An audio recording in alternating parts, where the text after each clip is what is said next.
Okay, so we're 1 day removed from Payback, probably one of the better pay-per-views of the year, and we have probably one of the most insane Raws we have had in a very, very long time.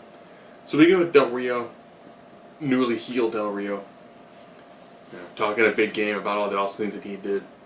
When CM Punk comes down and interrupts him, I should say the newly face CM Punk comes down and interrupts him, and they become your main event. Okay. Good match, solid match, beautiful back and forth. Of course, throughout that night, CM Punk told Paul Heyman to kind of leave him alone. He doesn't really need him anymore. So again, those two guys had a solid match. Del Rio realizes he's not going to win, walks away. So essentially Punk wins by count out.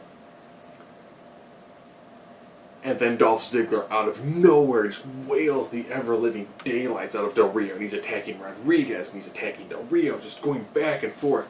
Beautiful moment. And then Raw goes off the air as you hear Lesnar's music. Lesnar comes down to the ring. Slow, sauntering, looks at Punk, grabs a mic, drops the mic, F5 Punk in the center of the ring. So if you're not keeping track at home, the World Heavyweight Championship currently has Ziggler vying for it, Swagger is still in the running, and now I guess CM Punk is also going for that title. With the intermittent attack by Lesnar.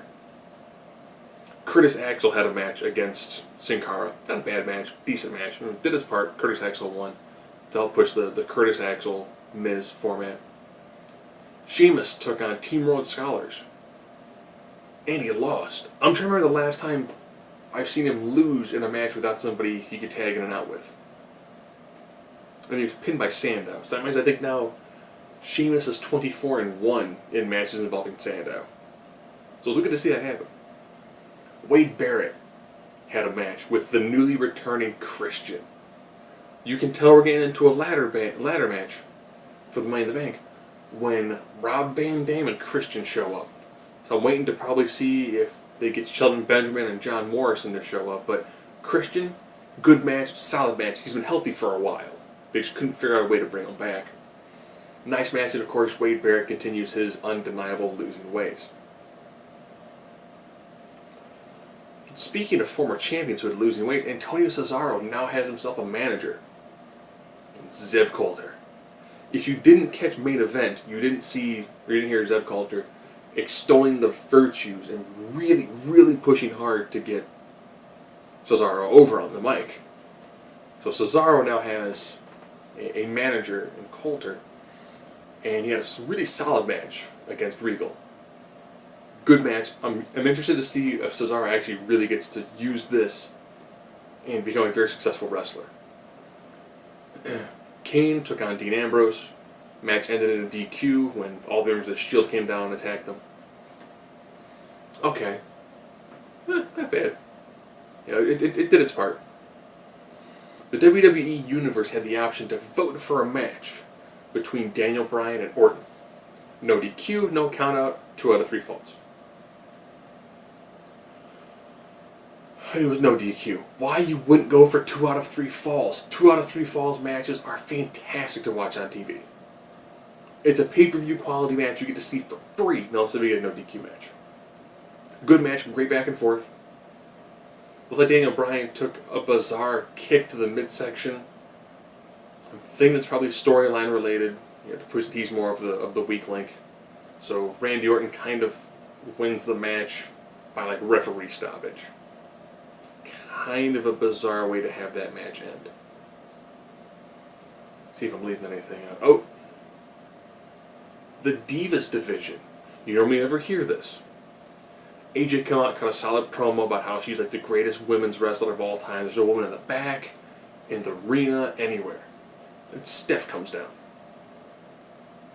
Now I know Vince and Paul don't have there's a lot of respect for the women in the industry, thinking that they really can't make it on their own. But having Steph come down and get in AJ's face really, really made this segment. And I think you forget how big Stephanie is. She's a big woman. When she was walking past, she was pretty much towering over Caitlyn the little stubby arms. And, Natalie the fart machine. And of course, then Caitlyn went down, attacked AJ. Big E had to make the save. And then when you see Big E with just carrying a screaming white girl to the back, remind me a lot of my days in college.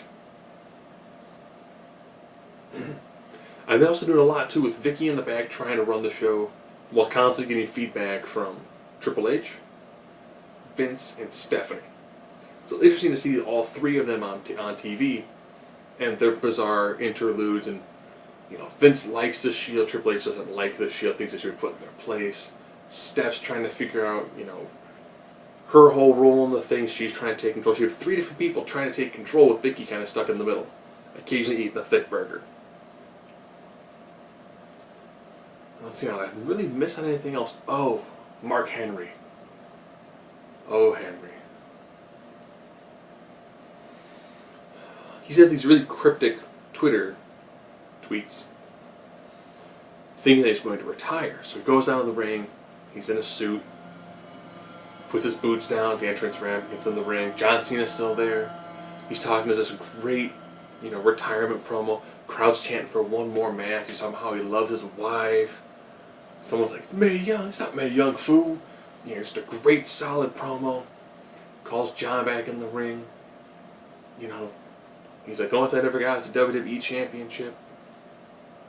John hands it to him. He's holding it. He's like, yeah, I gotta give it back, man. You gotta earn that. This beautiful, touching moment. Shakes John's hand. Looks at John.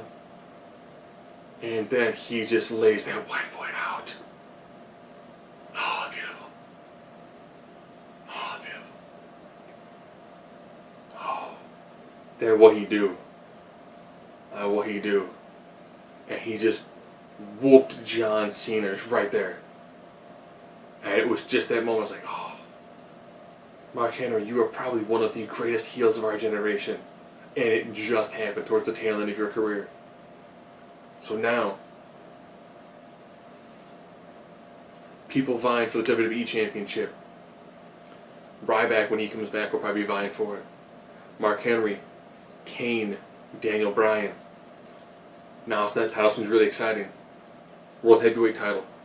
CM Punk, Swagger, Ziggler, Del Rio. I would toss Christian in that mix. It seemed like the E all of a sudden went from being kind of stagnant to a Payback, just flipping the switch, and all of a sudden almost seeming to fire on all cylinders.